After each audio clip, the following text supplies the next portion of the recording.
Hey, so wrapping things up with the AV Star product, it is working.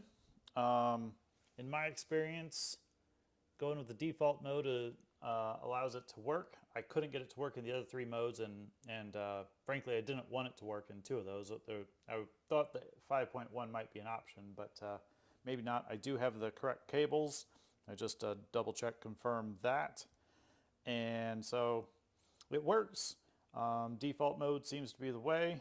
I'm not getting out of it what I purchased it for. I was hoping to get volume control out of my other device.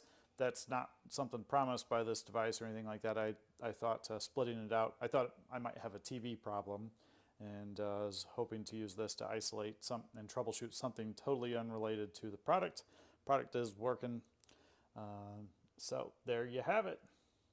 Okay, so this might be user error, but I'm not sure, but it definitely feels like confusion for me. So when I set this to 5.1 surround sound, I don't get a signal to my TV anymore. I lose the signal. It only seems to work when I use the advanced learning option, the EDID, which is the default as well. You notice I've got both HDMI in coming in, signal, HDMI going out, and then I do get picture signal as well. I'm getting signal coming out from the optical cable through my soundbar also. On the downside, I was kind of hoping to be able to control my audio volume from my remote control that hits my soundbar using this. That's not working. I think that's more a soundbar issue than it is with this particular item. And it does say in the tips, where is it? To only use, please use standard cable less than 3 meters. That'd be like 9 feet. I need to go back and measure my cables. I have no idea if they're under 9 feet or not. I think they are, but just not positive. Okay, so it's got a feature that I didn't recognize at first, but everything's plugged in and powered on, so my HDMI out is set. Default for the EDID options is copy, and I believe, in reading the instructions, what that means is it's copying the signal coming from the original device, and it's going to attempt to learn from whatever that is. Now, in my case, I believe I need 5.1 out going to my soundbar, which is, I believe, a 5.1 device. Got to go double check some of the, I don't think it had 7.1 options on my soundbar. So I might need to push the button to cycle it over to 5.1, but I might possibly be able to leave it with copy, the default, and just let the device figure it out for itself and me not have to do any work. Okay, so next step, I got my HDMI cable in connected to the box that's coming from my input, and I've got the HDMI cable out that goes to the TV, and I'm using an optical cable to run to the soundbar. And with this particular device, you've got a left-right option out, and that's about it, which is fine for me. That's exactly what I need, I think. And so results will be, after I get the buttons pushed, figuring the buttons out is my next step. One thing I want to point out is this feels like a very, it's polished metal case.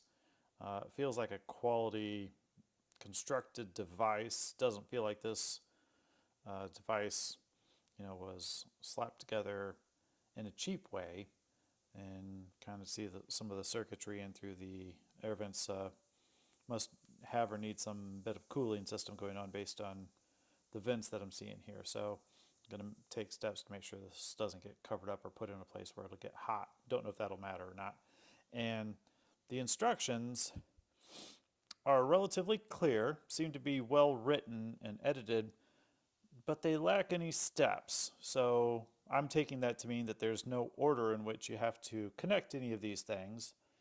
And the instructions on the when and how to select the buttons are a little vague.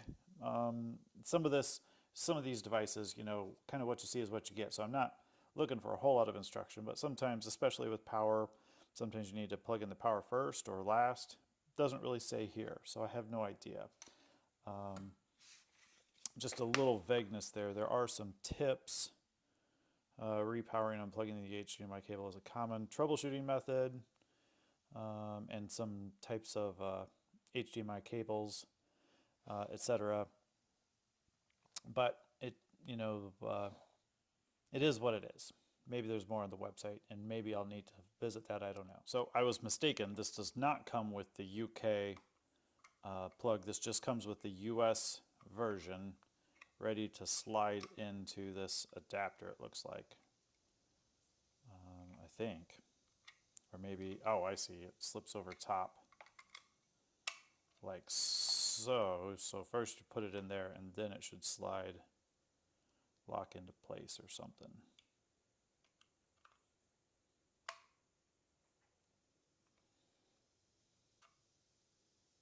Or maybe I've got it backwards.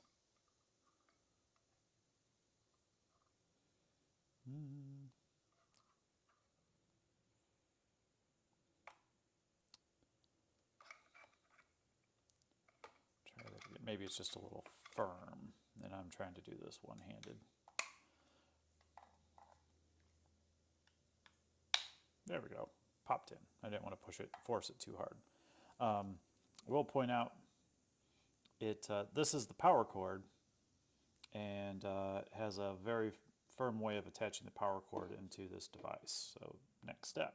Okay, so I ordered this so that I could better connect cables on my TV setup. So I had a challenge where I wanted to get the HDMI that comes from my TV inputs there, flows through this box, and then splits out the video to my TV and the sound to my sound bar. And that's the goal here. So this comes in a box, very padded bottom. It's got like an inch thick of padding there. It's got a power cord that includes both the, I believe, a UK power option and an adapter there for US power. So I'm going to get that set up and then figure out the HDMI cables after that. This does not come with any HDMI cables itself.